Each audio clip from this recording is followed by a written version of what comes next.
नमस्कार विद्यार्थी मित्रांनो, मी केटीएम महाविद्यालयातील सहाय्यक प्राध्यापक डॉक्टर गणेश पाटील। विद्यार्थी मित्रांनो, आज आपण प्रकरण 3 कंपनी अंकेक्षक म्हणजेच कंपनी ऑडिटर या प्रकरणातील अंकेक्षकाच्या जबाबदाऱ्या कलम 147 हे बघणार आहोत। विद्यार्थी मित्रांनो, त्या अगोदर आपण मागील व्हिडिओ लेक्चरचा आढावा घेऊया। मागील व्हिडिओ लेक्चरमध्ये आपण अंकेक्षकाचे अधिकार कलम 143 हे पण बघितलं आणि त्याचबरोबर आपण अंकेक्षकाची कर्तव्य बघितली। मित्रांनो, आजच्या लेक्चरमध्ये आपण अंकेक्षकाच्या जबाबदाऱ्या कलम 147 बघणार आहोत। कंपनी कायदा 2013 च्या कलम 147 मध्ये अंकेक्षकाच्या जबाबदाऱ्या याचं वर्णन केलेलं आहे। कंपनीच्या व्यवस्थापनामध्ये हिशोब तपासणीची भूमिका अत्यंत महत्त्वपूर्ण समजली जाते। कंपनीमध्ये हिशोब तपासणीस अनेक कायदेशीर व इतर महत्त्वाची कर्तव्य पार पाडतात। अंकेक्षकाने आपले कर्तव्य काळजीपूर्वक व कौशल्यपूर्णरित्या पूर्ण केले पाहिजे। हिशोब तपासणीच्या निष्काळजीपणामुळे, बेजबाबदारपणामुळे व कर्तव्य भंगामुळे कंपनीचे नुकसान झाले तर अशा कंपनीस हिशोब तपासणीस जबाबदार धरले जाऊ शकते। कंपनीची नुकसान भरपाई ज्याच्याकडून वसूल करून घेतली जाऊ शकते। हिशोब तपासणीस मोबदला घेऊन हिशोब तपासणीचे कार्य करीत असतो, त्यामुळे त्याने आपले कार्य योग्य प्रकारे केले पाहिजे। हिशोब तपासणीच्या कार्यामध्ये त्याने कल्पकता व कौशल्य वापरले पाहिजे। अंकेक्षकाने आपले कार्य योग्य रीतीने न केल्यास तसेच त्याच्या अहवालावर विश्वास ठेवून कंपनीला काही नुकसान झाले तर त्याबद्दल हिशोब तपासणीस जबाबदार असतो। म्हणून हिशोब तपासणीचे आपले कार्य काळजीपूर्वक, प्रामाणिकपणे व जबाबदारीने केले पाहिजे। कंपनी अंकेक्षकाच्या जबाबदाऱ्या हे आपल्याला पुढील प्रमाणे सांगता येतील। पहिली जबाबदारी दिवाणी स्वरूपाची जबाबदारी। पहिली जबाबदारी सांगितलेली आहे दिवाणी स्वरूपाची जबाबदारी, म्हणजेच काय, सिव्हिल लायबिलिटी। हिशोब तपासणीच्या दिवाणी स्वरूपाची जबाबदारी त्याने दाखवलेल्या निष्काळजीपणाबद्दल व कर्तव्यभंगाबद्दल निर्माण होते। तर पहिलं बघू, निष्काळजीपणाबद्दलची जबाबदारी। हिशोब तपासणीने म्हणजेच अंकेक्षकाने आपले व्यावसायिक कौशल्य वापरले नाही, निष्काळजीपणे काम केले आणि त्यामुळे कंपनीला नुकसान झाले तर त्याची भरपाई करून देण्यासाठी अंकेक्षकास जबाबदार धरले जाते। कंपनीची विशिष्ट कार्य करण्यासाठी हिशोब तपासणीची नेमणूक करण्यात आलेली असते। हिशोब तपासणीला हिशोबाची तपासणी करून आपला अहवाल भागधारकांना सादर करावा लागतो।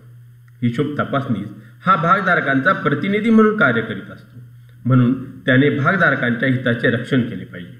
हिशोब तपासणी करीत असताना त्यात आढळून येणाऱ्या चुका, गैरप्रकार, लबाड्या, अफरातफरी याबाबतची माहिती तसेच कंपनीचे नफा तोटा पत्रक व ताळेबंद कंपनीची सत्य व वास्तव आर्थिक स्थिती दर्शवतात असा अहवाल त्याने भागधारकांना दिला पाहिजे। अशा प्रकारे कर्तव्य आणि काळजीपूर्वकरित्या केले तरच कर्तव्यामधल्या चुका केल्या तर त्याच्यावर निष्काळजीपणाचा आरोप ठेवला जातो। असा आरोप सिद्ध झाल्यास ज्यामुळे कंपनीचे नुकसान होईल त्या नुकसानीबाबत हिशोब तपासणीला जबाबदार धरले जाते। नंबर 2, कर्तव्य भंगाबद्दलची जबाबदारी। कंपनीच्या हिशोब व जमा खर्चाची पुस्तके अचूक ठेवली आहेत, त्यात कुठल्याही प्रकारे चुका, लबाडी, अफरातफरी, गैरप्रकार नाहीत, तसेच कंपनीचे नफा तोटा पत्रक व ताळेबंद कंपनीची सत्य व वास्तव स्थिती दर्शवतात असे प्रमाणपत्र अंकेक्षकास द्यावे लागते। त्यासाठी त्याने हिशोबांची तपासणी काळजीपूर्वक करावी लागते, ते त्याचे कर्तव्य आहे। परंतु अंकेक्षकाने आपल्या कर्तव्याचे पालन न करणे किंवा विश्वासघात करणे याला कर्तव्यभंग म्हणण्यात येते। हिशोब तपासणीला कर्तव्य न केल्यामुळे, विश्वासघात केल्यामुळे जबाबदार धरता येते। हिशोब तपासणीचे काम करीत असताना नियम व कर्तव्याचे पालन न करणे व त्यांच्यावर टाकलेल्या विश्वासाचा गैरफायदा घेऊन विश्वासघात करणे याला कर्तव्यभंग असे म्हणता येईल। हिशोब तपासणीसने कर्तव्यभंग केला किंवा विश्वासघात केला तर त्याच्यावर आरोप ठेवून दावा दाखल करता येतो। निरनिराळ्या कायदेशीर तरतुदीनुसार हिशोब तपासणीची कर्तव्य स्पष्ट करण्यात आलेली आहे। उदाहरणार्थ, कंपनी कायद्यानुसार निरनिराळ्या कलमांखाली हिशोब तपासणीची कर्तव्य वर्णन केली आहे। ही कर्तव्य त्याला पार पाडली पाहिजेत, अन्यथा कर्तव्यभंगाबद्दल तो जबाबदार धरला जातो। दुसरी जबाबदारी आहे फौजदारी स्वरूपाची जबाबदारी। पहिली जबाबदारी आपण बघितली दिवाणी स्वरूपाची जबाबदारी, आणि त्याच्यामध्ये आपण बघितलं निष्काळजीपणाबद्दल जबाबदारी आणि कर्तव्यभंगाबद्दल जबाबदारी. विद्यार्थी मित्रांनो, आता आपण दुसरी जबाबदारी बघतोय, फौजदारी स्वरूपाची जबाबदारी, क्रिमिनल लॅबिलिटी. हिशोब तपासनीसने कायदेशीर तरतुदीचे पालन करून आपले कार्य केले पाहिजे.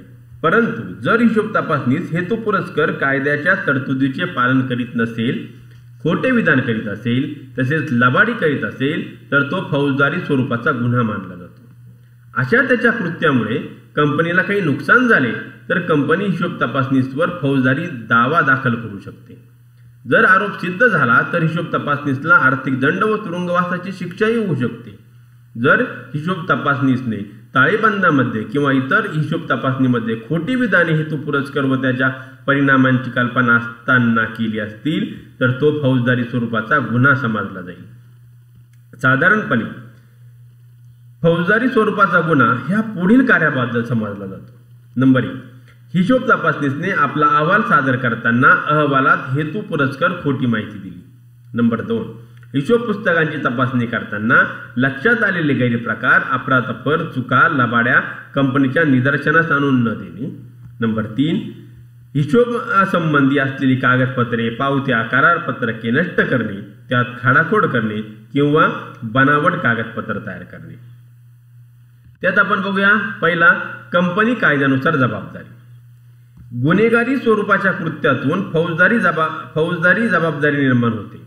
कंपनीच्या माहिती पत्रकात, अहवालात, ताळेबंदात किंवा इतर कागदपत्रात खोटे, दिशाभूल किंवा फसवणूक करणारे विधान जाणून बुजून केले असेल आणि त्यामुळे कंपनीचे नुकसान झाले असेल तर कंपनी हिशोब तपासणीवर फौजदारी दावा दाखल करू शकते. थोडक्यात, कंपनी कायद्यातील तरतुदींचे योग्य पालन केले नाही तर हिशोब तपासणीवर फौजदारी जबाबदारी येऊ शकते. कंपनी कायद्यामध्ये हिशोब तपासणीच्या फौजदारी जबाबदारी संबंधी पुढील तरतुदी आढळतात. नंबर 1, जर हिशोब तपासणीस आपल्या अहवालामध्ये, विवरणामध्ये, दाखल्यामध्ये, माहिती पत्रकामध्ये व इतर कागदपत्रांमध्ये हेतू पुरस्कर असत्य माहिती देत असेल किंवा जाणीवपूर्वक काही माहिती वगळत असेल तर त्याच्यावर फौजदारी जबाबदारी येते. त्याला 2 वर्ष तुरुंगवास व दंड होऊ शकतो. नंबर 2, कंपनीच्या तपासाच्या वेळी हिशोब तपासणीस शपथ घेऊन हेतू पुरस्कर खोटी साक्ष देत असेल, तसेच कंपनीच्या विसर्जनामध्ये खोटे प्रतिज्ञापत्र लिहून देत असेल तर कंपनी कायद्याच्या कलम 629 नुसार त्याच्यावर फौजदारी जबाबदारी येते व त्याला 7 वर्षापर्यंत तुरुंगवास व दंड होऊ शकतो. नंबर 3, कंपनी कायद्याच्या कलम 227 व 229 नुसार हिशोब तपासणीसने आपला अहवाल तयार केलेला नसेल तर त्याला 1000 रुपयापर्यंत दंडाची शिक्षा होऊ शकते. नंबर 4, हिशोब तपासणीसने फसवणूक करण्याच्या उद्देशाने कंपनीची हिशोब पुस्तके, कागदपत्रे नष्ट केली किंवा त्यामध्ये खोट्या नोंदी करून बदल केले तर त्याबाबत त्याला जबाबदार धरले जाते. नंबर 5, जर कंपनीने माहिती पत्रक प्रसिद्ध करण्यासाठी त्याच्यावर जबाबदारी असेल व त्याची माहिती पत्रकातील चुकीची, खोटी व असत्य विधाने केली असतील तर त्याला 2 वर्ष तुरुंगवास व 5000 रुपये दंडापर्यंतची शिक्षा होऊ शकते. याला माहिती पत्रकातील चुकीच्या विधानाबाबतची हिशोब तपासणीची जबाबदारी असे म्हणतात. नंबर 6, एखाद्या कंपनीच्या गैरकारभाराबद्दल चौकशी करण्यासाठी केंद्र सरकारने निरीक्षक नेमला असेल आणि हिशोब तपासणीस निरीक्षकाला आवश्यक ती माहिती देत नसेल तर त्याला 6 महिने तुरुंगवास व 2000 पर्यंत दंडाची शिक्षा होऊ शकते. नंबर 7, कंपनीच्या विसर्जनाच्या वेळी आपल्याजवळ असलेल्या हिशोबांची पुस्तके हिशोब तपासणीसाने कंपनीला परत केली पाहिजे. परंतु जर हिशोब तपासणीस ती कागदपत्रे, हिशोब पुस्तके नष्ट करीत असेल किंवा कंपनीला परत करत नसेल तर त्याबाबत त्याला जबाबदार धरण्यात येते. नंबर 8, हेतू पुरस्कर किंवा जाणीवपूर्वकरित्या फसवणूक करण्याच्या उद्देशाने हिशोब तपासणीस एखाद्या व्यक्तीस कंपनीचे भाग किंवा कर्जरोखे विकत घेण्यास भाग पडत असेल तर त्याला 5 वर्ष तुरुंगवास व 10,000 रुपयापर्यंत दंड होऊ शकतो. नंबर 2, भारतीय दंड विधानानुसार जबाबदारी. अंकेक्षकाने हेतू पुरस्कर किंवा जाणीवपूर्वक फसवणूक किंवा धोका देण्याच्या उद्देशाने कार्य केले तर भारतीय दंड कायद्यानुसार त्याच्यावर फौजदारी स्वरूपाची जबाबदारी येते. ही जबाबदारी खालील परिस्थितीत निर्माण होऊ शकते. नंबर 1, हिशोब तपासणीस न्यायालयात खोटी साक्ष देत असेल. नंबर 2, हिशोब तपासणीस म्हणजेच अंकेक्षक हेतुपुरस्सर खोटे व बनावट प्रमाणपत्र देत असेल. नंबर 3, अंकेक्षकाने पावती परीक्षण करताना लाच स्वीकारली असेल. नंबर 4, अंकेक्षकाने हेतुपुरस्सर कंपनीच्या मालमत्तेचे नुकसान होईल असे कार्य केले तर. नंबर 5, अंकेक्षकाने हेतुपुरस्सर कंपनीच्या हिशोब पुस्तकात खोट्या नोंदी केल्या तर. नंबर 6, अंकेक्षकाने जाणीवपूर्वक बनावट कागदपत्र तयार करण्यामध्ये प्रत्यक्ष किंवा अप्रत्यक्ष मदत केली असेल तर. आणि नंबर 7, अंकेक्षकाने हेतुपूर्वक चुकीची माहिती व चुकीचे मार्गदर्शन केले असेल तर. तिसरा मुद्दा आहे तृतीय पक्षासंबंधी हिशोब तपासणीची जबाबदारी. कंपनीच्या हिशोबांची तपासणी करताना हिशोब तपासणीसाने निष्काळजीपणा केला, कर्तव्यभंग केला आणि त्यामुळे कंपनीचे किंवा सभासदांचे नुकसान झाले तर त्याला नुकसान भरपाईसाठी जबाबदार धरले जाते. अंकेक्षक व कंपनी आणि सभासद यांच्यामध्ये करारात्मक संबंध असतो, त्यामुळे सभासदांसाठी तो जबाबदार असतो. परंतु अंकेक्षक व तृतीय पक्ष यांच्यात कुठलेही करारात्मक संबंध नसतात. तृतीय पक्ष म्हणजेच कोण? उदाहरणार्थ धनको, ठेवीदार, गुंतवणूकदार, बँका, वित्तीय संस्था, कर्ज रोखेधारक इत्यादी. अंकेक्षकास तृतीय पक्ष मोबदला देत नाही, त्यामुळे त्याच्या संबंधी त्याचे कुठलेही कर्तव्य नसते. हिशोब तपासणीसाने केलेल्या हिशोब तपासणीचा कंपनी व्यतिरिक्त इतरांची फायदा होतो. कंपनीचा तपासलेला वार्षिक विवरणपत्रावर इतर व्यक्ती व संस्था विश्वास ठेवतात व त्यावरून कंपनीशी व्यापारी व्यवहार करतात. हिशोब तपासणीच्या निष्काळजीपणामुळे तृतीय पक्षाचे जर नुकसान होत असेल तर त्याची जबाबदारी हिशोब तपासणीवर राहत नाही, म्हणजेच अंकेक्षकावर राहत नाही. तृतीय पक्ष व अंकेक्षक यांच्यामध्ये कोणताही करार झालेला नसतो, कारण अंकेक्षकाची नेमणूक कंपनीने केलेली असते. त्यामुळे तृतीय पक्षासंबंधी अंकेक्षकास कोणतीही जबाबदारी नसते. विद्यार्थी मित्रांनो, आज आपण अंकेक्षकाच्या जबाबदाऱ्यामध्ये 3 महत्त्वाच्या जबाबदाऱ्या अंकेक्षकाच्या आपण पाहिल्या. पहिली जबाबदारी आपण बघितली दिवाणी स्वरूपाची जबाबदारी, सिव्हिल लायबिलिटी. दुसरी आपण बघितली कर्तव्यभंगाबद्दलची जबाबदारी आणि फौजदारी स्वरूपाची जबाबदारी. याच्यामध्ये कंपनी कायद्यानुसार जबाबदारी आणि भारतीय दंड विधानानुसार जबाबदारी. आणि तिसरी आपण बघितली तृतीय पक्षासंबंधी अंकेक्षकाची जबाबदारी. विद्यार्थी मित्रांनो, आज तुम्हाला स्वाध्यायामध्ये मी 2 प्रश्न देत आहे. पहिला प्रश्न आहे अंकेक्षकाच्या जबाबदारीचे सविस्तर वर्णन करा किंवा सविस्तर स्पष्ट करा अंकेक्षकाची जबाबदारी. आणि दुसरा आहे टिपाद्यामध्ये अंकेक्षकाची फौजदारी स्वरूपाची जबाबदारी आणि अंकेक्षकाची दिवाणी स्वरूपाची जबाबदारी.